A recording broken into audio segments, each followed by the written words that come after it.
Salut, je suis Mathieu Stéphanie et je vous présente La Martingale, un podcast qui vise à explorer le monde de la finance personnelle pour comprendre comment gagner à tous les coups. Qu'on ait 200 € par mois à investir ou 5 millions sur son compte en banque. On va pas se mentir, c'est un peu ambitieux. Mais les faits sont là. Jusqu'à maintenant, je n'ai pas pris le temps de m'intéresser à tous ces sujets et il est temps que ça change. Abonnez-vous, des conseils gratuits, ça commence par là. Si le sujet vous intéresse mais que vous n'avez pas le temps ou l'envie de gérer vos finances par vous-même, je vous suggère de prendre contact avec OTA Capital qui sponsorise La Martingale. Leur métier est justement d'accompagner des gens comme nous dans la gestion de leur patrimoine privé ou professionnel. Il suffit pour cela de les contacter sur lamartingale@ota-capital.com ou en tapant directement OTEA sur votre moteur de recherche préféré. Bonne écoute! Salut tout le monde, je suis ravi de vous retrouver aujourd'hui pour La Martingale avec un sujet que je trouve passionnant et un épisode que je veux faire depuis assez longtemps. Je reçois aujourd'hui Mathieu Cornietti. Salut Mathieu. Salut. Mathieu, donc. Impact Partners, alors c'est ce qu'on disait. Hein. Tu es le cofondateur et le patron de Impact Partners. Et aujourd'hui, on va parler de l'investissement, l'impact investing, l'investissement d'impact. En gros, moi, ce que je voudrais savoir, c'est si tu peux gagner de l'argent en faisant du bien, quoi. D'ailleurs, j'adorerais avoir quelqu'un qui fait exactement l'opposé de toi, mais c'est plus difficile à trouver, tu vois. Vice Fund. Du Vice Fund, ouais, et tout, mais en France, ça n'existe pas vraiment. Alors, il y a plein de gens qui le font, mais sans le revendiquer, tu vois. Mais savoir être capable de répondre à cette question, est-ce que tu gagnes plus d'argent en faisant du porno, des armes et du gambling et du jeu que en faisant tu vois de la green tech et tout ça. Comme tu m'as dit pas de langue de bois, déjà je vais te dire que ce que tu peux considérer comme Vice Fund, tu viens avec tes idées très morales. Quand tu fais un fonds d'impact, tu peux choisir quelque chose de complètement différent.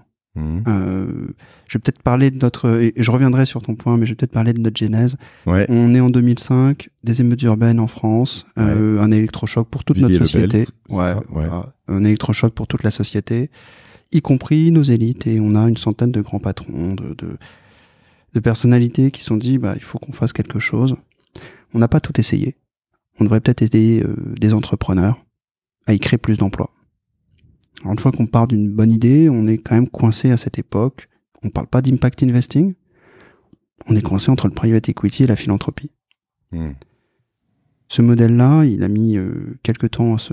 Rappelle, le private equity, c'est de l'investissement dans des entreprises en direct d'investisseurs, non cotés, quoi. C'est ça, hein? Exactement. Okay. C'est de l'investissement en capital dans des sociétés non cotées. Et la philanthropie, ça s'appelle du don. C'est ça. Et donc, au milieu de tout ça, on se dit, est-ce qu'on va pouvoir investir en capital dans des entreprises, aider ces entrepreneurs, et puis accessoirement les aider en leur donnant plus que des moyens financiers pour se développer, mais aussi des ouvertures commerciales, du coaching et des choses comme ça. Ok. Le démarrage est compliqué. Ah, donc vous créez ce fonds. 2007. D'accord. Voilà, la société de gestion formellement va être créée en 2008. Et le début du modèle, 5 millions d'euros, pas vraiment d'équipe. Un vrai enjeu parce qu'on est coincé entre cet entrepreneur ou ce porteur de projet, on a envie de l'aider, et puis de l'autre côté, un modèle économique qui n'est pas encore avéré. Et à partir de 2009, on va avoir un vrai... on va trouver, on va assumer qui nous sommes. C'est-à-dire qu'on est un fonds d'investissement, pas une fondation.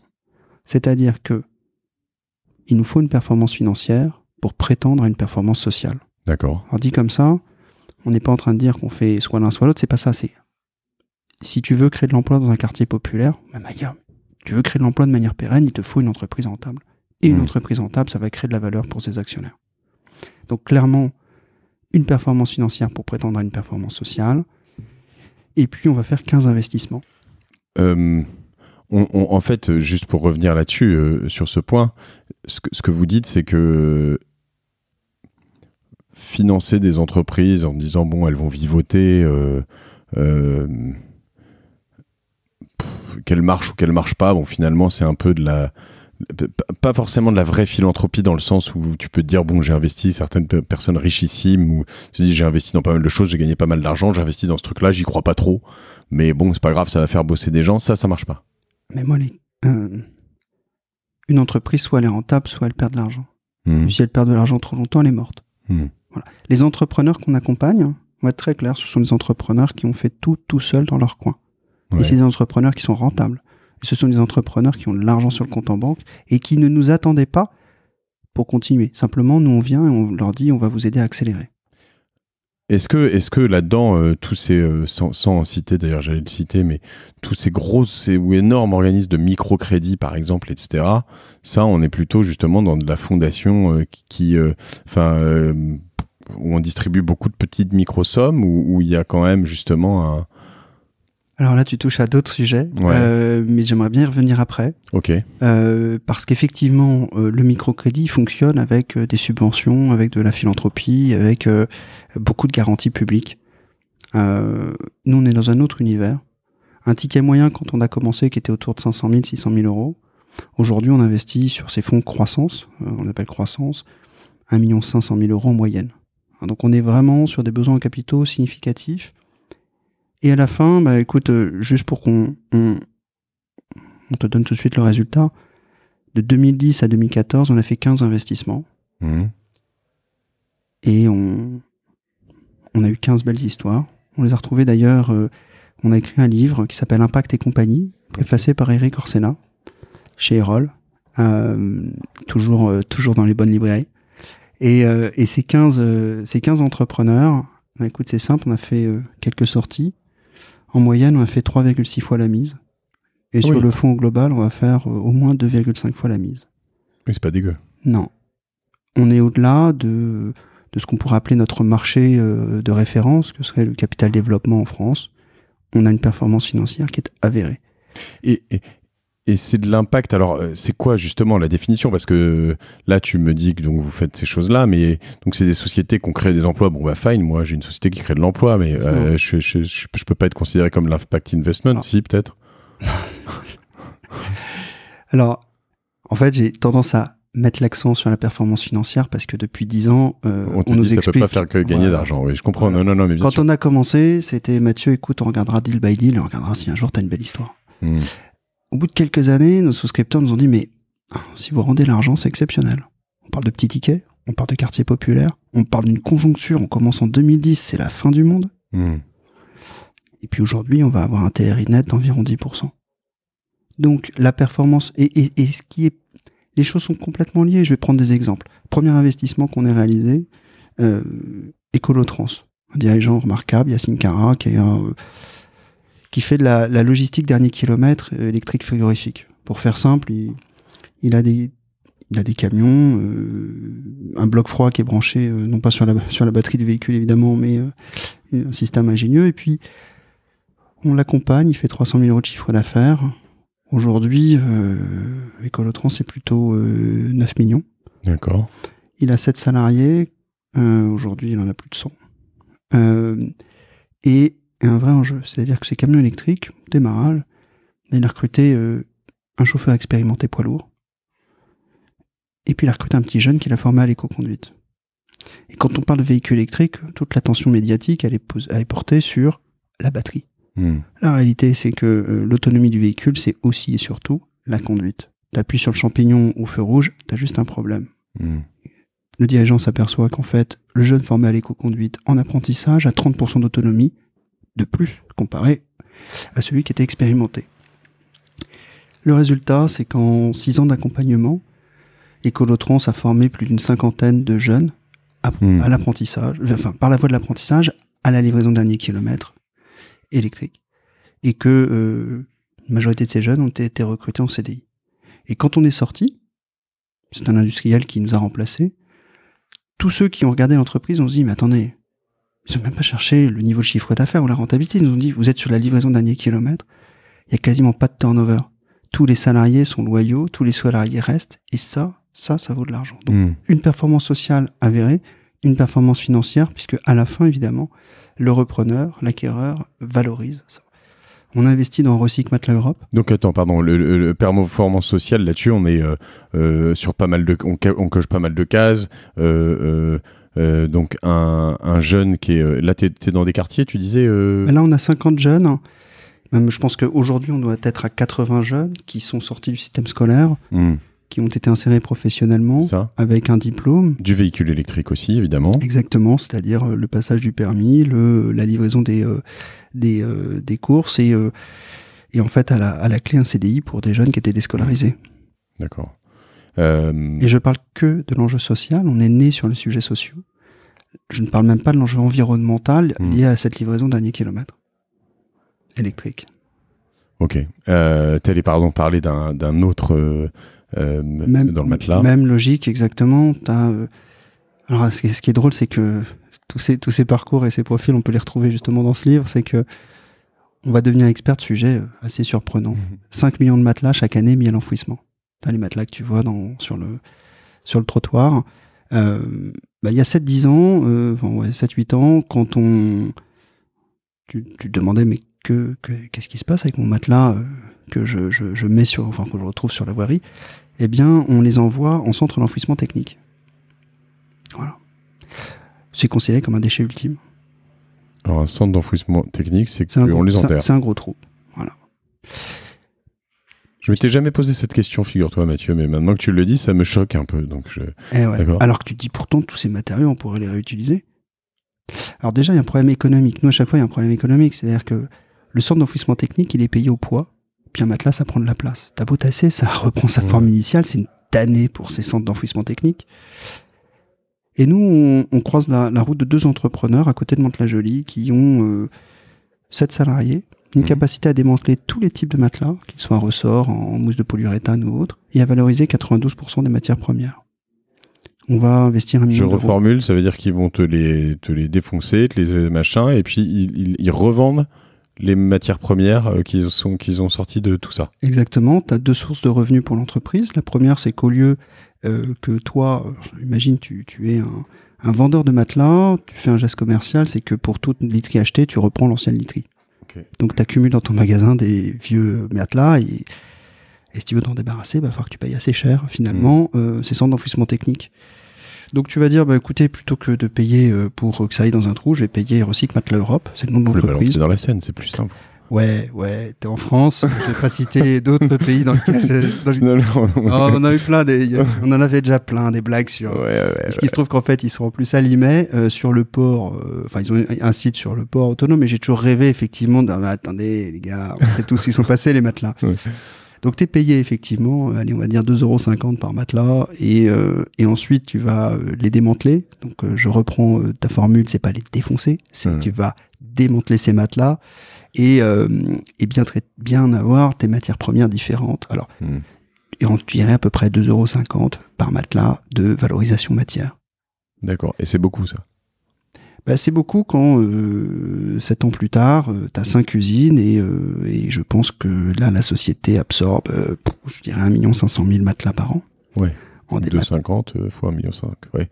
Sachant que de l'autre côté, en fait, tu devais payer pour. Alors ils payent, on les paye pas pour prendre les matelas quand même. Si, bien sûr. Ah si, en plus ils sont payés bien sûr. Pour prendre les matelas. Ouais, donc c'est cool, tu gagnes à l'entrée, à la sortie. Exactement, c'est ça, c'est tout le système. Et si tu veux, les sorties, on peut en parler parce que les sorties, ça peut être le métal, c'est facile. La laine. Tu m'as dit que tu voulais apprendre des choses, mais la laine, tu sais que la laine que tu retrouves dans un matelas qui a été dans le grenier de ta grand-mère pendant 100 ans, cette même laine, tu la passes sous l'eau, c'est la même que celle que tu retrouves sur le mouton fraîchement. Et si ça se trouve, c'est de la laine que tu n'as plus le droit de faire aujourd'hui parce qu'elle a été faite avec un bébé mouton ou je sais pas quoi, que tu n'as plus le droit d'avoir en 2019, tu vois. Ouais, c'est ça, c'est de la belle laine. En tout cas, c'est un matériau super noble qui vaut très cher. D'accord. Mais après, tu as des trucs plus complexes. De la laine mélangée au crin. Qu'est-ce que tu peux bien en faire? Eh bien, tu sais quoi? Tu vas bosser avec les experts du bâtiment et tu vas pouvoir comme ça assurer une efficience énergétique des bâtiments de populations précaires. Le latex. Le latex, les tonnes de latex. Qu'est-ce que tu peux bien faire de ces tonnes de latex? Non, je sais que t'as une idée. T'as une idée en tête. Mais ces tonnes de latex, tu sais quoi? On va en faire des revêtements de sol pour les laiteries. D'accord. C'est exactement ça, quoi, je pense. Bien-être animal, évidemment. C'était la première des choses auxquelles on peut penser. Donc voilà. Donc c'est une société. On a investi 1 million d'euros. On les a accompagnés pour qu'ils créent une centaine d'emplois en insertion.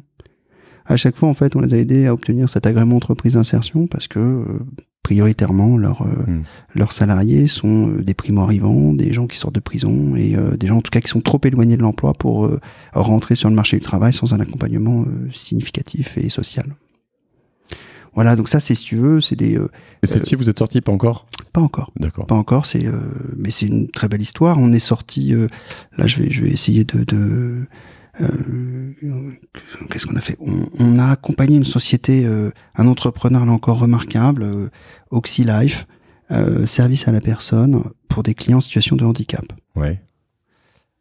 Tu dis service à la personne, t'as des mastodontes, t'as des O2, t'as des O2, voilà. En gros, et en plus, la difficulté du service à la personne, c'est que finalement, on tente à considérer le salarié comme une variable. On met des couches de contrôle, on met du logiciel, on suit les gens, enfin voilà, bon, et on écrabouille les salaires. Bon, c'est un modèle. Socialement, c'est pas ce qui est mieux, mais voilà. Ça fonctionne pas pour les personnes en situation de handicap. Prenons l'autisme. Situation assez complexe, hein. Nous, notre rencontre avec OxyLife, c'est t'as des autistes, des enfants autistes confiés à la DAS du 93 qui ont besoin de soins du quotidien. Les éducateurs qui font, mais c'est compliqué. T'as des financements, t'as des gens prêts à payer, hein. Pas de sujet, mais t'as personne pour faire le travail. Parce qu'il faut un accompagnement psychologique renforcé pour ces intervenants. Parce que tu peux pas te permettre d'avoir un jour une intervenante, c'est assez féminin, et puis la semaine d'après quelqu'un d'autre. Parce qu'en fait, pour comprendre le besoin d'un enfant autiste, c'est à peu près 6 ou 7 heures. D'accord. Donc t'as pas de modèle là-dessus. Et là, on a cette société OxyLife où accompagnement renforcé des intervenants, une vraie spécialisation sur les maladies de Charcot, sur la sclérose en plaques, sur l'autisme, sur la grande dépendance. Et on est passé de 2 millions d'euros de chiffre d'affaires à maintenant une vingtaine de millions d'euros. Création de plus d'1 millier d'emplois. C'est fou parce que donc sur tous ces points-là, tu rentres et tu réussis à prouver qu'on peut faire de l'argent en faisant du bien. Alors qu'on peut aider des entrepreneurs, parce qu'on va être très très très humble, on peut aider des entrepreneurs à faire plus, à faire mieux, et on est en support et en soutien de ces entrepreneurs qui font ce travail-là au quotidien. Je parlais vraiment d'une perspective d'investisseur, quoi. C'est vrai que tu les aides et voilà, mais il y a, j'imagine, une certaine fierté du coup de pouvoir accompagner ces projets-là et de te dire en fait, on parle souvent il y a même une perception assez sale de la finance des investisseurs en France, enfin pas comparativement aux États-Unis et voilà. Là, on peut se dire en fait, il y a plein de moyens de faire ça à bon escient. Donc tu réponds finalement un peu à ma question de cet épisode qui était est-ce que je peux faire de l'argent en faisant du bien? Mais du coup, j'en ai parlé au tout début de l'épisode, mais du coup, est-ce que je me pose la question, tu vas peut-être pas pouvoir répondre d'ailleurs, puisque tu n'as jamais investi, j'imagine, là-dedans, mais est-ce que je ferais pas le double ou le triple en allant sur casino.com, en investissant dans le tabac, Pornhub et je sais pas quoi? Alors la conviction, moi ça a toujours été ma conviction, c'est que si tu as une approche d'investisseur ou d'entrepreneur, c'est toujours la même logique, va là où les autres ne vont pas. Donc effectivement, si ton objectif unique dans ta vie c'est de gagner de l'argent, ouais, t'as intérêt certainement à aller sur des secteurs un peu plus complexes d'approche, mais c'est pas plus complexe d'approche que tu parlais de prostitution ou autre que on reste dans les activités légales, hein, on va pas mais moralement, voilà, que d'aller attaquer les enjeux d'accompagner des enfants autistes de la DAS du 93, quoi. Ouais, non, je suis d'accord. Attends, moi je dis pas que je préfère. Enfin, si, je dis que je préfère l'impact investing. En l'occurrence, je peux le dire assez nettement. Je trouve ça quand même beaucoup plus glorieux. Soyons clairs. Je veux juste savoir. Moi, je pose des questions, tu vois. Mais en revanche, il y a un truc très intéressant dans ce que tu dis. C'est aller là où les autres ne sont pas. Et j'ai l'impression, c'est peut-être qu'une perspective, mais toi, tu as commencé très tôt. J'ai quand même cette impression qu'aujourd'hui, à l'aube de 2020, on est quand même sur tout ce qui est impact et les gros fonds et les souverains et surtout même les gros industriels, ils veulent tous aller là-dedans parce qu'ils veulent justement montrer de l'argent propre, avoir au moins, si ce n'est même que 10-20% de leur portefeuille, d'ailleurs, montrer que ce qu'ils font, c'est bien, qu'ils ont, tu vois, pouvoir raconter ce que tu viens de me raconter, même si derrière, tu as 80% de ton argent dans le pétrole. D'ailleurs, ce que font certains groupes pétroliers, j'ai l'impression. Mais du coup, la question, tu vois, j'ai même récemment enregistré sur un autre podcast, Génération Do It Yourself, un épisode avec une jeune entrepreneuse qui s'appelle Laure Bougen, et elle a monté une boîte qui s'appelle Ocaran, et elle m'explique, par exemple, elle est dans du cannabis. D'accord, alors légal, des cannabinoïdes, sans THC, etc. Et elle m'explique par exemple qu'il y a des tas de fonds au Canada qui ont été créés là-dessus.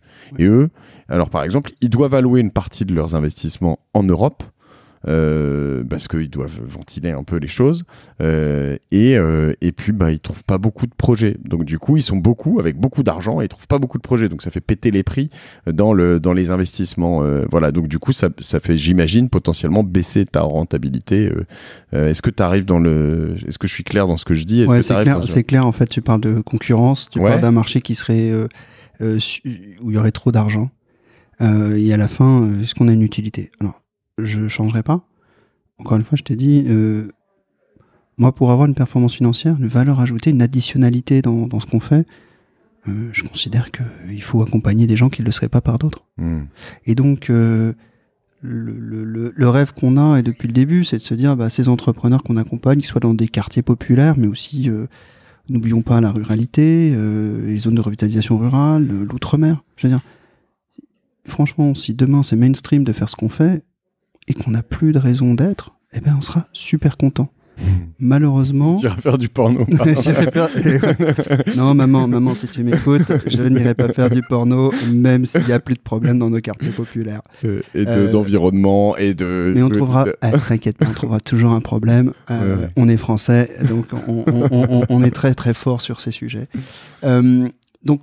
Aujourd'hui, le porno règle probablement des tas de problèmes. Hein. Ouais, on peut rentrer dans cette discussion ou pas. Mais non, je rentrerai pas. Enfin, non, j'ai pas de problème. Je vais essayer de limiter le sujet. Non, le porno. On va pas parler de porno, mais clairement, parlons des aidants sexuels pour les personnes handicapées. Voilà. Pour ou contre, voire même une prise en charge par l'assurance maladie. D'accord. Je ne sais pas de quoi il s'agit, un aidant sexuel pour les personnes handicapées. C'est simple, tu peux considérer que t'es en situation de handicap tel que tu peux rien faire avec d'autres ou tout seul, et que tu as besoin d'avoir quelqu'un qui t'aide, quoi. D'accord. Et tu peux pas te masturber tout seul, par exemple, voilà. Et donc il faudrait que quelqu'un recours à quelqu'un, voilà, qui est dans un langage... qui peut être payé pour ça. D'accord. Donc on est border prostitution, mais pas vraiment. Ça peut être social. Ouais, d'accord. Je peux t'assurer que tu auras des personnes après qui le auront... matelas et le truc que tu refourgues en matelas et du latex que tu fais. Tu auras des discussions pour dimanche prochain à la maison. Ouais. Maman, je te jure, j'ai un truc. Qu'est-ce que tu penses Qu'est-ce que tu penses de... Voilà. Ouais. Et je peux t'assurer que tu auras des personnes très raisonnables qui te diront oui, c'est un métier, c'est peut-être même le plus beau métier du monde parce que tu... Le plus ancien. Non, je suis même pas... Au-delà, alors le sujet en fait, le sujet c'est peut-être même qu'il y a de l'argent et qu'il y a que ce serait une professionnalisation, mais simplement, je pense que toi, tu seras peut-être gêné, enfin des auditeurs peuvent être gênés à l'idée de se dire c'est une sexualité un peu particulière, mais quand tu as quelqu'un en face de toi qui a une vraie souffrance, on sera tous, est-ce qu'on règle, juste pour reprendre ta blague sur le porno, est-ce qu'il y a des choses qui sont réglées uniquement par des médicaments, est-ce qu'il y a des choses qui peuvent être faites autrement? Bon, Et on est français et on a une vision des choses. Très bien, non, mais c'est passionnant de voir un peu de pousser. Ça dérape, mais je voudrais juste revenir effectivement sur l'impact investing. C'est pas mainstream. Ce qui est mainstream, c'est l'utilisation du terme impact aujourd'hui, qui devient... il y a quelques temps, on parlait d'investissement socialement responsable. Et ce qui est assez remarquable, c'est de voir que tout le monde dans le private equity, je reprends ce terme, est responsable aujourd'hui. Ah oui, maintenant on te dit l'ISR. Alors tu regardes, tu dis de quoi tu parles, l'investissement socialement responsable. D'accord. Tout est socialement responsable. Tous responsables. D'accord. Nous, on a parlé d'investissement social. Et là aujourd'hui, les gens te disent, en fait, je suis social parce que je mesure mon impact, donc je fais de l'impact. On va aller un peu plus loin. C'est quand on a monté la commission impact chez France Invest, dont je suis le président, on avait une charte. On a monté une charte qui est robuste, qui dit quand on investit, il y a une intentionnalité. J'investis pour faire une performance financière et un impact. Alors que si tu parles de responsable et de ESG, tu dis juste j'investis pour gagner de l'argent et ensuite faire les choses du mieux possible. Le deuxième enjeu, c'est de dire j'accompagne l'entrepreneur pour l'aider à maximiser son impact. Pour être très simple, quand tu es un fonds coté, donc un fonds en bourse, que tu as 0,1% de Total ou 0,1% de Shell, si tu veux, tu peux expliquer que tu as économisé 3 tonnes de CO2 avec un calcul Excel, VBA, ce que tu veux, mais la réalité, c'est que tu n'as aucun pouvoir d'influence sur le management, sur les décisions, et qu'en plus, tu n'as rien financé du tout chez ces grands pétroliers. Et je respecte totalement le pétrole, j'ai pas d'enjeu là-dessus, mais tu as juste à faire une liquidité au titre, c'est tout ce que tu as amené financièrement. Et le troisième enjeu, c'est effectivement mesurer l'impact, mais ce qu'on a maintenant aujourd'hui qui fait consensus sur notre marché de l'impact investing, c'est que s'il y a du carry, c'est-à-dire que s'il y a un outil d'alignement d'intérêts financiers pour les gérants, celui-ci, il est tout ou partie aligné sur l'impact. Alors le carry, donc ce que tu appelles le carried interest, c'est ça, hein, donc c'est généralement, vous par exemple, vous avez 110 millions, je crois, d'euros sous gestion, donc souvent on parle de 2%, je sais pas si c'est, mais tu vas m'expliquer chez vous, mais dans les fonds d'investissement, je crois que c'est à peu près ça, donc tous les ans, le fonds prend à peu près 2% non, c'est pas ça. Non, c'est pas c'est 2%. Ça c'est les c'est les frais de gestion. Pardon, le carried merci, c'est ce que tu fais ce que tu ponctionnes sur la performance, c'est ça? En gros, Ouais, en fait, je pense qu'il faut même remonter au Corsair. T'avais des armateurs et en gros, t'avais 20% du butin qui était réservé à l'équipage. On garde à peu près les mêmes ratios et t'as 20% de la surperformance financière au-dessus de ce qu'on appelle un hurdle financier qui va aller à l'équipe. Donc en gros, j'investis une bêtise, 10 millions dans un truc, je leur vends 100, je gagne 90, et il y a 20% de ces 90 qui vont à l'équipe et le reste revient à ceux qui ont apporté les 10 millions. Exactement. Ça c'est voilà. Alors au niveau d'un fonds, hein, donc un peu gros. Oui. Exactement, c'est ça. Ouais, un peu gros, genre j'ai fait x10. Ouais, moi tu peux le dire, t'as investi dans Facebook en 2006. J'ai fait x1000. Tu peux avoir fait ça, ou alors c'était du porno mélangé à du trafic de drogue et en fait, on est sur pour reprendre un exemple très précis, ça c'est en gros 20% de la surperformance au-dessus de ce qu'on appelle un hurdle financier.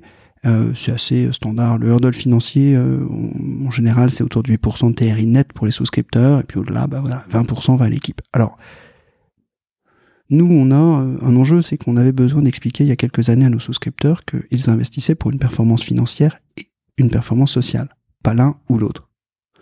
Comme je te l'ai dit, je pense que la performance sociale sans la performance financière, quand tu investis en capital, c'est pas possible. Tu vas pas créer des emplois ou accompagner les personnes handicapées ou réinsérer des gens si derrière t'as pas une entreprise rentable et in fine t'as pas une performance financière. Par contre, le risque, c'était de se dire, est-ce qu'on n'a pas une équipe en tant que souscripteur, une équipe qui sera un jour drivée juste par l'intérêt financier et oubliera les enjeux sociaux et on aura des alignements d'intérêts. Donc je leur ai expliqué, Impact Partenaire a mis en place pour la première fois une innovation financière en disant écoutez, on a le carry qui va être généré par la performance financière, mais il va être contraint par la performance sociale.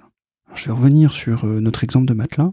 On investit 1 million d'euros pour créer une centaine d'emplois en insertion. Attends, je te fais juste une pause sur de ce que je comprends, parce qu'en effet, on est toute une armée d'amateurs à t'écouter. Pas que, il y a quand même des tas de gens qui m'écrivent et qui connaissent très bien tout ça, mais moi, je suis un amateur en tout cas. Ton carry, je reviens sur ces 90 millions qu'on partage. Si tu fais une performance sociale, comme tu le dis, donc une très belle performance financière, mais une performance sociale néant, enfin pas terrible, tu touches pas tes 20% de ces 90 millions ou peu ou pas tout. Voilà, c'est un peu ça. Exactement. Et donc ça se calcule, c'est-à-dire que tu peux savoir quel est ton niveau de performance sociale. Alors justement, c'est le gros sujet. C'est quand on a dit généré par la performance financière, contraint par la performance sociale, comment ça fonctionne. Je te donne un exemple. On investit dans Recycle Matelas Europe. On investit 1 million d'euros. On a un objectif social qui est créer une centaine d'emplois en insertion. Ok. Tu sors, tu as 60 emplois, tu as fait 60% de la performance sociale. Ok. Tu agrèges ces niveaux de performance sociale au niveau du portefeuille, ligne à ligne, toutes tes participations, et tu vas les pondérer par la taille du ticket. Ok. Et tu as au global une performance sociale réalisée sur le portefeuille. Au-dessus de 5% de performance financière, c'est le hurdle financier, 20% de la surperformance va au carry. Ok. Si on a atteint 60% de la performance sociale, 60% du carry va à l'équipe et 40% est fléché par les investisseurs et des associations pour compenser l'inefficience sociale de notre fonds. D'accord. L'objectif Si étant... c'est fléché, ça veut dire que c'est renvoyé... C'est eux qui décident et qui vont choisir le ou les associations qui recevront ces fonds. D'accord. C'est pour nous un échec, c'est dire que le fonds n'a pas atteint ses objectifs sociaux. L'objectif étant qu'on ait évidemment tous les objectifs sociaux, qu'on ait un maximum de performance financière et un maximum de performance sociale et qu'on ait réalisé la promesse. Donc en fait, plus tu fais de la merde au niveau social dans tes investissements, plus tu le rends à des associations, donc finalement ça compense un peu ton... Exactement. Mais pour cela, il faudrait quand même qu'on ait une performance financière. C'est-à-dire en fait, très honnêtement, ce scénario-là, effectivement... que je traiterais même pas cela d'incapacité. Je dirais même ça. Non, je dirais c'est presque pour moi de la malhonnêteté, c'est-à-dire qu'en fait, tu as une belle performance financière, c'est-à-dire que tu as accompagné des entreprises qui ont délivré ce qu'ils devaient livrer en termes de business plan financier, mais qui n'ont pas délivré en termes sociaux. Ouais. Tu es soit mauvais, soit malhonnête, pour être très simple. Par contre, on a même un hurdle social, c'est-à-dire qu'en dessous de 50% de performance sociale réalisée, c'est tout le carry qui va aux associations. Ah ouais. Donc si tu veux, il y a un enjeu très clair, c'est un dialogue constant entre les équipes d'investissement et les souscripteurs. C'est vraiment d'accompagner ces entrepreneurs chez qui nous investissons pour qu'ils maximisent leur performance sociale. Donc tu vas les pousser à recruter, à intégrer, je vais les pousser à réaliser leur business plan financier et je vais les aider à recruter. Je vais pas dire tiens, faut que tu recrutes 3 personnes handicapées. Ouais, non. Bien sûr. Il se trouve qu'un entrepreneur, comme n'importe qui, il a plein de problèmes, il va aller au plus simple, le plus confort. Et ben on va lui présenter 3 CV de personnes handicapées qui correspondent à ses besoins. Il sera très content, il va nous dire merci et nous, ça va maximiser la performance sociale. On parlait d'apprentissage. On souhaite que nos entrepreneurs fassent plus d'apprentissage. Et bien on a mis en point des diagnostics apprentissage. Puis une fois qu'on a expliqué à l'entrepreneur qu'il pouvait avoir recours pour tel et tel job à des apprentis, il a dit bah ouais, vous me trouvez les profils. Ok, on a sourcé les profils. Ok, mais j'aimerais bien qu'il y ait un peu plus de savoir-être. Ok, on les a coachés. Puis en fait, on a organisé des apprentissages dating. Et aujourd'hui, on coach à peu près 2000 jeunes habitant la Seine-Saint-Denis. Puis on a ouvert ces sujets-là à nos souscripteurs, puis finalement à des grands groupes. Et on a une vingtaine de dates aujourd'hui qu'on organise pour faire plus d'apprentissage en faveur des quartiers, parce que la conviction d'impact partenaire, c'est qu'on ne pourra pas tout faire avec du capital. Ok, c'est passionnant et c'est vrai que ce montage est très intéressant parce qu'il est très responsabilisant et financièrement et dans ce que vous devez faire et délivrer. Maintenant, Mathieu... évidemment, une fois que tu as entendu tout ça, j'ai quand même un gros problème, c'est que je peux pas rentrer moi facilement comme ça. Alors tu dis que vous gérez 110 millions, donc ça se passe par des levées de fonds. Vous levez. On a 2 stratégies différentes. D'accord. On a une stratégie croissance, celle dont j'ai parlé, puis on a une stratégie création, qui est un petit peu différente, c'est qu'on accompagne des commerces franchisés dans les quartiers populaires. Pour qu'ils ouvrent, on a une 40aine de grandes enseignes nationales. Quel type de franchise ? Speedy, Pizza Hut, Carrefour. Ok. Faire simple, c'est quand tu vas dans un quartier populaire, tu sais que c'est un quartier populaire parce que t'as pas les mêmes repères commerciaux. Ouais. T'as moins de commerce. Quand on a, c'est plutôt communautaire. T'as pas les grandes enseignes nationales. Alors pourquoi ? Bah simplement, alors que t'as quand même des gérants potentiels de qualité, que t'as des emplacements, t'as des clients. Bah juste pour ouvrir un Carrefour City, c'est à peu près 300 000 €. T'en trouveras la moitié à la banque, mais il faut que toi, tu aies un apport personnel de 100, 150 000 €. Il y a personne qui a ça sur son compte en banque, qui habite un quartier, et puis il y a personne qui, n'habitant pas ce quartier, qui peut être une hospitalier, va y mettre tout son argent et ses 20 années de travail, quoi. Donc finalement, ces territoires où on met beaucoup d'argent dans la réhabilitation, la rénovation urbaine, on oublie que s'il n'y a pas de commerce, il n'y aura pas de mixité. Voilà. Donc on a monté ce fonds, 50 millions d'euros. L'idée est d'accompagner 300 commerces franchisés dans ces quartiers populaires et d'y créer 3000 emplois. D'accord. Ça fonctionne. Combien t'as dit total de ce fonds ? 50 millions. 50 millions. Et du coup, ma question, alors c'est vrai que c'est assez fantastique parce que se dire je fais de l'impact avec comme ça, en fait, en ouvrant des speedy, c'est vrai que c'est... Et c'est pour ça que je voulais que tu puisses comme ça, je reboucle avec ta première question sur j'aimerais un Vice Fund, est-ce que je pourrais faire un Vice Fund avec de l'impact ? Ce qui est drôle, c'est que quand on a levé ce fonds dédié au commerce franchisé dans les quartiers populaires, qu'on a expliqué que l'enjeu pour nous c'était d'y créer de l'emploi, de l'activité économique, qu'on normalise ces quartiers. Les mecs dans Paris intramuros, tu leur proposes un Carrefour City en bas de chez eux, ils sont pas contents. Tu l'ouvres à Bonneuil-sur-Marne, je te jure que les gens sont extrêmement contents d'avoir, comme les autres, un commerce. Tu ouvres un Burger King, c'est 60 emplois. J'ai eu des souscripteurs qui m'ont dit, Mathieu, est-ce que tu n'aurais pas plutôt du bio, Dans le Marais. Ouais. Non, mais pour les quartiers, tu sais. Est-ce que tu pourrais pas nous mettre un truc, une offre bio ? Et elle n'existe pas, cette offre bio. Et moi, si j'ai un combat sur ce fonds, et c'est ce qu'on a vendu aux souscripteurs, c'est de créer de l'emploi dans ces quartiers. Voilà. Le combat contre la malbouffe, c'est un autre sujet. Et donc, tu sais quoi, je pense que pour certains, ce fonds dédié aux quartiers populaires, on s'approche du Vice Fund. Putain, j'ai financé des Burger King. Mais tu as créé des emplois. C'était l'objectif qu'on s'est fixé.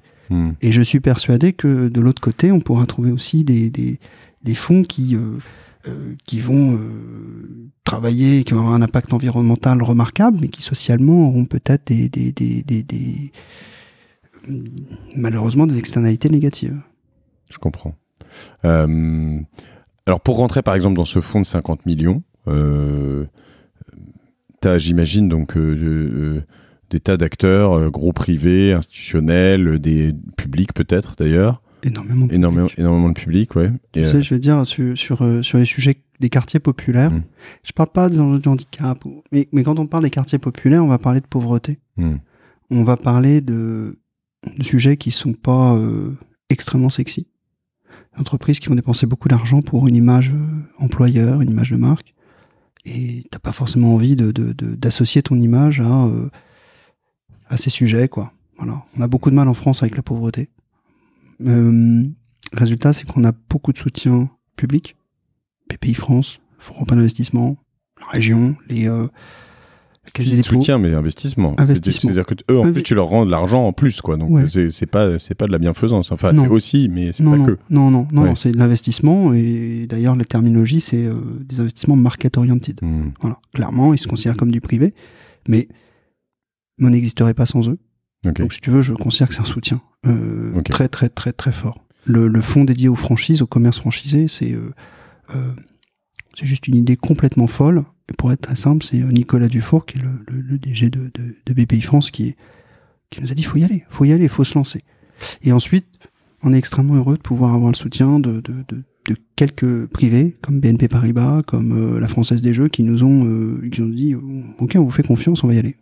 Mais alors, mon trip avec la martingale, tu le sais, c'est de voir comment moi je peux investir mon argent dans tout ça. Alors, c'est quand même compliqué avec toi, parce que Impact Partners, je note au passage, t'as un beau nom de domaine, impact.fr, c'est pas mal. Le ticket il est de 100 000 euros, je crois, c'est ça, minimum. Donc, faut que j'arrive avec 100 000 euros. Tu me les prends pas directement d'un coup, hein, c'est une promesse, on va dire, sur un certain nombre d'années. C'est ça, c'est ce qu'on appelle un bulletin de souscription. D'accord. Tu t'engages à verser 100 000 euros sur 10 ans quand on en a besoin, c'est-à-dire quand on a un entrepreneur qui a besoin d'argent et qu'on fait un investissement, mais à ce moment-là, je t'appelle l'argent au fur et à mesure. Puis, au bout de 5 ans, 6 ans, 7 ans, on est quand même du capital patient, on renvoie l'argent quand on sort.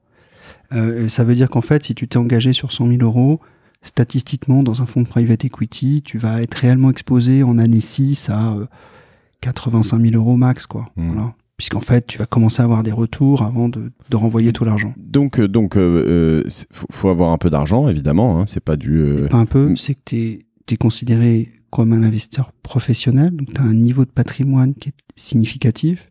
T'as une expérience, une compréhension de tous ces systèmes, et ce n'est pas des produits financiers pour le grand public, très clairement. Oui.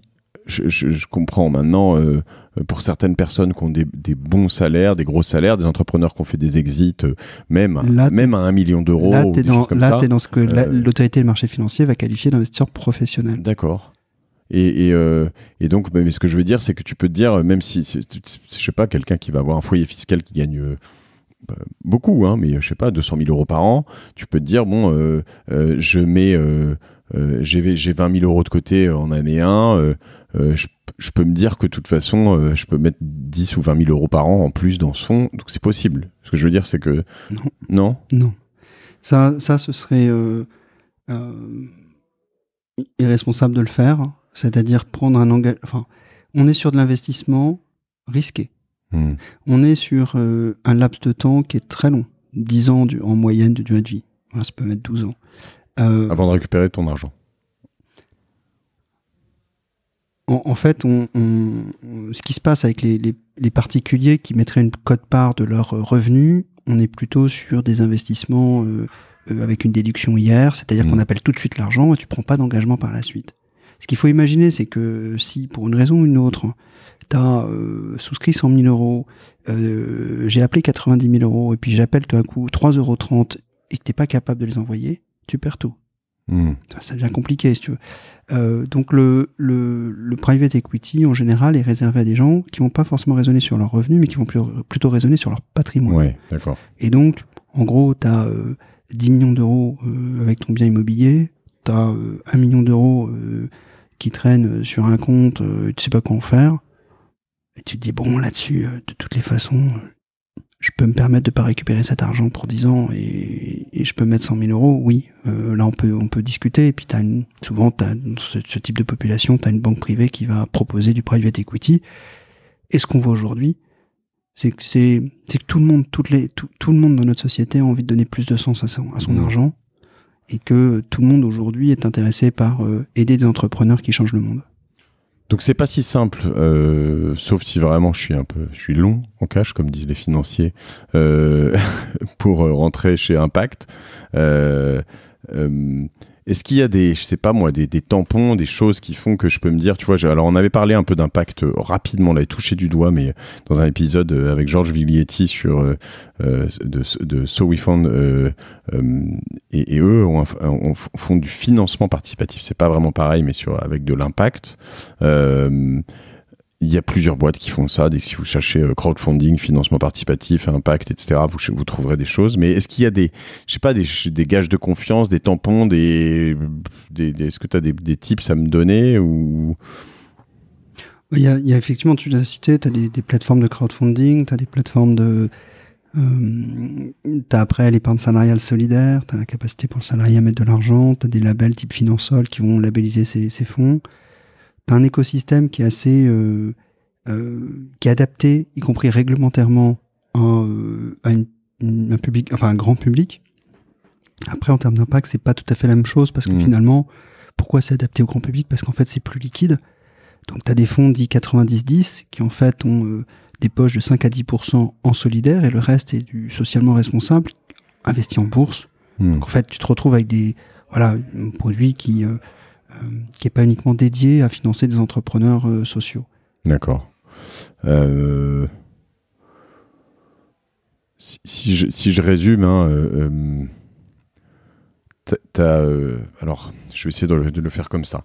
Tu as deux choses importantes dans l'investissement d'impact, c'est savoir quel impact, quoi. Et tu peux avoir un impact, comme tu le disais, qui est écologique, qui est potentiellement de création d'emplois, de recyclage, pas mal de choses. Donc ça, tu dois formaliser un peu, savoir quel impact tu t'intéresses. C'est à la base, tu as parlé d'éthique, l'honnêteté, la transparence à l'égard du souscripteur, bien sûr. Donc, si tu as des impacts, ceux-ci doivent être mesurables. Et puis, ce que je te disais, c'est qu'aujourd'hui, pour être qualifié de fonds à impact par BPI France ou le Fonds européen d'investissement, par exemple, il te faut aligner aussi les outils de CARI, s'ils existent, avec l'impact. C'est ce qu'on a expliqué, entre autres, tout à l'heure. Et après, tu as évidemment, est-ce que tu crois, comme dans tout investissement, au projet et à l'investisseur, à l'entrepreneur, quoi, ou l'entrepreneuse, enfin la personne qui va gérer tout ça. T'as un tout petit sujet, parce que tu as eu raison de parler de l'entrepreneur. Ouais. C'est effectivement, il faut croire au potentiel de développement de la société pour qu'elle puisse effectivement générer ses impacts sociaux supplémentaires, parce que si tu n'as pas de potentiel, ça n'a pas de sens de parler d'accélération. Mais tu as un vrai sujet de valeur. Et nous, quand on investit dans une entreprise, systématiquement, l'entrepreneur vient pitcher devant nos investisseurs. Parce que si tu veux, tu peux juger d'une opportunité d'investissement sur le papier, un mémo, 30 pages, super. Mais je t'assure que quand tu vois l'entrepreneur en face de toi, en 2 minutes, tu sais reconnaître que c'est quelqu'un qui se battra pour le combat qu'on a. Mais après, donc, ce qui est délicat, c'est que souvent, si je lis entre les lignes, les espèces de gros fonds labellisés un peu ISR derrière, c'est probablement mieux que rien, mais c'est pas là où tu fais du gros impact, quoi.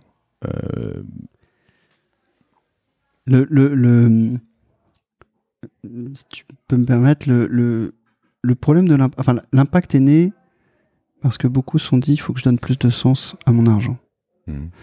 Quand tu commences à gérer des milliards et que tu commences à être complètement et que ton dialogue avec une boîte du CAC 40 c'est une conférence téléphonique avec le directeur financier une fois tous les 6 mois, le sens que tu donnes à ton argent il est un peu faible. En tout cas il est bien plus faible que les coups de fil, y compris le week-end, qu'on peut avoir avec l'entrepreneur. Oui. Donc voilà. Donc du coup, j'essaie juste de finaliser cet épisode sur comment donc trouver ces SOE funds, etc. Mais est-ce que tu vois d'autres moyens de rentrer là-dedans, de rendre comment je donne du sens à mon argent quand j'en ai moins, en fait, quand j'en ai pas des milliards ou des millions? Ouais, je dirais c'est valoriser. Tu as parlé un peu des États-Unis aussi, valoriser l'entrepreneuriat. Parce que tu m'as parlé de créer des emplois. On est en France, on a des vrais sujets d'impact français. Moi, j'ai allé un petit peu loin, et alors là, ça va pas t'aider à finaliser cette session. Mais, Impact Investing, il y a encore 2 ans, c'était traduit investissement impact social. Aujourd'hui, quand j'en parle, c'est l'investissement impact. Là, je suis environnemental. Tu vas en Allemagne, tu dis salut, je suis un fonds d'impact, tu fais quoi? Ouais, je crée de l'emploi dans les quartiers populaires. Alors déjà, ils n'ont pas de quartier populaire, donc ils voient pas le délire. Mais alors, en plus, ils créent de l'emploi, ils disent mais c'est quoi? Bon, ils sont dans le emploi depuis 20 ans, si tu veux, donc 10 ans. On est en France, on est traumatisé par nos enjeux sociaux.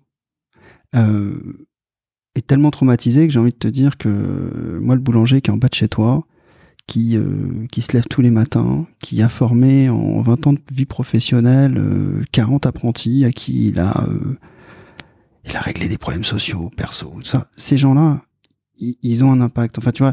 Et en fait, moi, ce que j'adorerais, c'est que c'est pas forcément je vais investir, qu'est-ce que je vais faire de mon épargne. Quand tu fais de l'impact, en tant qu'investisseur, t'apportes à l'entrepreneur plus que du capital, très clairement. Nous, nos souscripteurs, on leur demande d'apporter plus que du capital chez nous.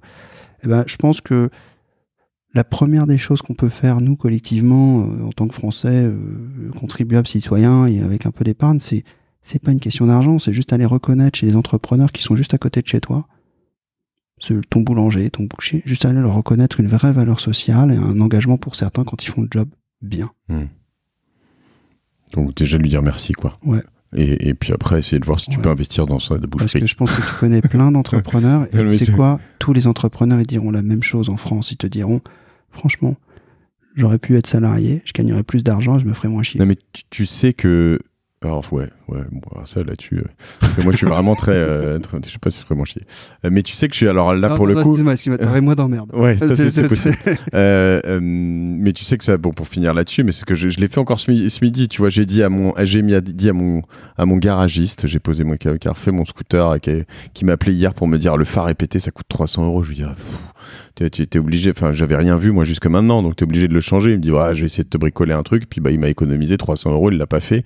Et en plus de ça, hier, je lui ai laissé la poussette de mon fils parce qu'il y avait un coup de soudure à mettre et il l'a fait, quoi. Et tu vois, je le kiffe, quoi. Mais je le kiffe. Moto champion, rue championné, Alain, je t'aime. Je lui ai dit. Et voilà. Mais je leur ai dit, c'est pour ça que je t'aime et je vous aime. Tu vois, tous et leur équipe et tous les mecs, Evan, Arthur, je les connais tous, les mécanos, les trucs comme ça. Et je trouve ça fantastique. Je suis d'accord. Et ben pour moi, tu sais quoi, c'est ce genre d'entrepreneur qu'on aime. Ça peut faire marrer tout le monde qui va dire, mais attends, ton garagiste en bas de chez toi, il a fait quoi dans la vie là? Il a sauvé combien de personnes, combien de milliers il a réglé le problème de la faim en Afrique? Non, c'est quelqu'un qui a des valeurs, et tu sais très bien le reconnaître, ces gens-là. C'est quelqu'un, si tu t'attaches un tout petit peu et que tu vois les gens autour de lui, c'est forcément des gens à qui il partage des valeurs, à qui il a tendu la main, et tu sais qu'il a changé des destinées. Et cet entrepreneur-là, t'as pas investi chez lui, tu lui as peut-être confié du business. Là, tu viens de lui faire une page de pub. C'est super. C'est ça qu'on peut faire. C'est aller reconnaître de l'impact chez les entrepreneurs qui le savent même pas eux-mêmes. Je vais faire une page de pub, mais pour ce livre qui s'appelle Impact et compagnie. Moi, nos entrepreneurs qu'on accompagnait, c'est des entrepreneurs qui sont extraordinaires, mais ils ont une vision d'eux-mêmes qui était juste, je fais des choses normales. Ils n'avaient jamais parlé d'eux. Ce livre, c'est 15 parcours d'entrepreneurs. Je précise d'ailleurs que les droits d'auteur sont tous reversés à des associations qui œuvrent pour l'enseignement de la musique classique dans les écoles et quartiers populaires. Okay. C'est topissime ce que fait Divertimento, Demos, Passeur d'art. C'est topissime pour les jeunes, les enfants. On est en école élémentaire. C'est important pour les profs. Et puis c'est important, et ça c'est absolument magique pour les parents. Pour les parents de voir que leurs enfants ont accès à des choses qui étaient réservées aux plus riches jusqu'alors. Écoute, on n'aura pas complètement été capable de voir comment rentrer dans l'investissement d'impact avec peu d'argent. C'est pas si simple. Je pense qu'en effet, faut regarder du côté de ces plateformes de type SoWeFund et voilà, probablement aussi pour ceux qui sont accompagnés, il y a probablement, je dirais pas tous, mais certains conseillers en gestion de patrimoine et tous les gens qui nous accompagnent, notamment sur notre sponsor ici, qui ont, je vais les citer de toute façon, OTA Capital et des gens comme ça qui ont probablement des solutions en se groupant probablement. Donc voilà. Donc allez creuser un peu là-dessus parce que en revanche ce qu'on a vu et ça moi ça m'a fait triper et je te remercie Mathieu parce que voilà c'est que on peut se rendre utile avec son argent sans uniquement le donner quoi et c'est bien de le donner d'ailleurs, donnez-en autant que vous voulez. Si vous voulez m'en donner, je veux bien, mais j'en ai moins besoin que d'autres.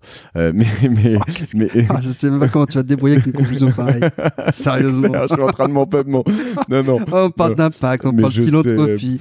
On vient d'aborder le sujet. On vient d'aborder le sujet de ta poussette réparée. Bien sûr, elle est réparée pour pas grand chose. Non, mais je veux pas qu'on me donne d'argent. Moi, je veux de l'argent. Non, mais en plus, je suis très sérieux. Je veux de l'argent bien mérité. Je crois que ça m'emmerderait qu'on m'en donne, tu vois. Mais voilà, je suis en train de chercher une branche pour finir cet épisode.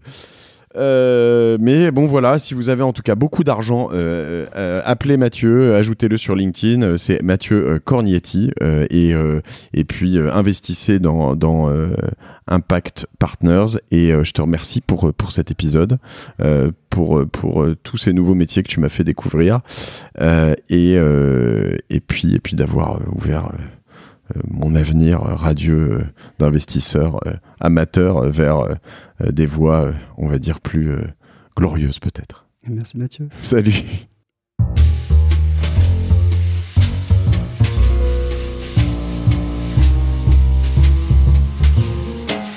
Merci d'avoir écouté La Martingale. Si ce podcast vous a plu, n'oubliez pas de le partager autour de vous et de vous abonner à la newsletter sur lamartingale.io. Si vous trouvez 2 minutes, merci également de lui donner 5 étoiles sur iTunes si vous êtes sur un environnement Apple. C'est important pour faire émerger ce podcast dans les classements. Nous revenons dans 15 jours avec un nouvel épisode. Je tiens à remercier particulièrement OTA Capital, sans qui ce podcast n'aurait pas été possible. N'hésitez pas à faire un premier rendez-vous avec OTA Capital et à me dire ce que vous en avez pensé. Vous pourrez les contacter directement sur leur site internet ou sur le mail lamartingale@ota-capital.com. Ce podcast est produit par Cosa Vostra. Je remercie toutes les équipes de production, en particulier Camille, Fatma et Dalanda.